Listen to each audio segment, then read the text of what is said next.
নমস্কাৰ আজি হৈছে ১৭ জুলাই অসমৰ লগতে ভাৰতবৰ্ষৰ বিভিন্ন প্ৰান্তৰ পৰা ইতিমধ্যে যুগুত কৰা হৈছে ৰাজ্যবাসীৰ বাবে কেইবাটাও বিশেষ ডাঙৰ খবৰ আৰু জৰুৰী খবৰ আজিৰ আমাৰ প্ৰথমটো খবৰ হৈছে ৰাজ্যবাসীৰ বাবে এটা বিশেষ গুৰুত্বপূৰ্ণ খবৰ আৰু এটা জৰুৰী খবৰ হঠাৎ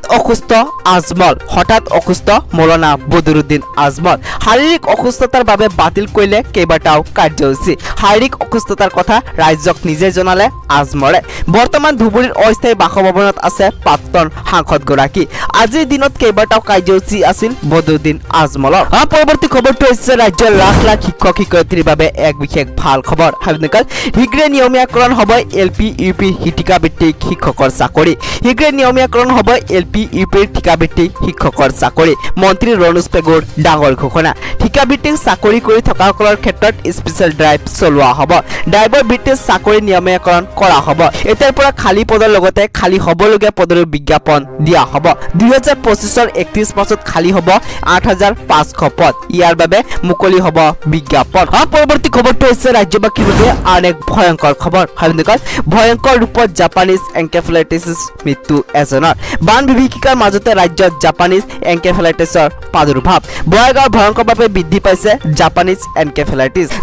এনকেফেলাইটিছত আক্ৰান্ত হৈ মৃত্যু এজনৰ বৰ্তমানলৈকে 12 গৰাকী আক্ৰান্ত সন্দেহ ইয়াৰে 3 গৰাকী দেশত জাপানীজ এনকেফেলাইটিছৰ ভাইৰাছ পোৱাৰ নিশ্চিত আক্ৰান্তসকল ICUত চিকিৎসাধীন হৈ আছে পৰৱৰ্তী খবৰটো হৈছে ৰাজ্যৰ লাখ লাখ নিবনুৱাসকলৰ বাবে এক বিশেষ ভাল খবৰ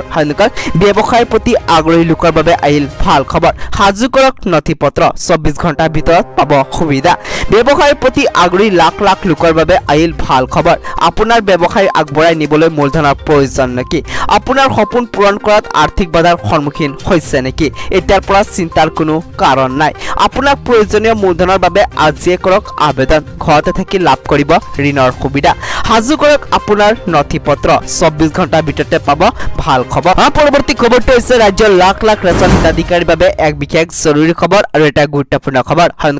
জৰুৰী নিৰ্দেশনা পঢ়াখনক ঘূৰাই দিয়ক আপোনাৰ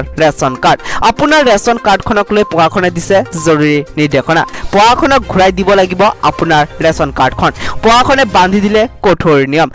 ইচ্ছাই নিজৰ ৰেচন কাৰ্ড ঘূৰাই দিয়াৰ আহ্বান দিলে প্ৰশাসনে বাৰ্ষিক আয় 4 লাখৰ ঊৰ্ধ্বত হলে হ'ব নোৱাৰিব ৰেচন কাৰ্ডৰ হিতাধিকাৰী তেনে হিতাধিকাৰী পৰিয়ালক ৰেচন কাৰ্ড ঘূৰাই দিয়াৰ আহ্বান জিলা প্ৰশাসনৰ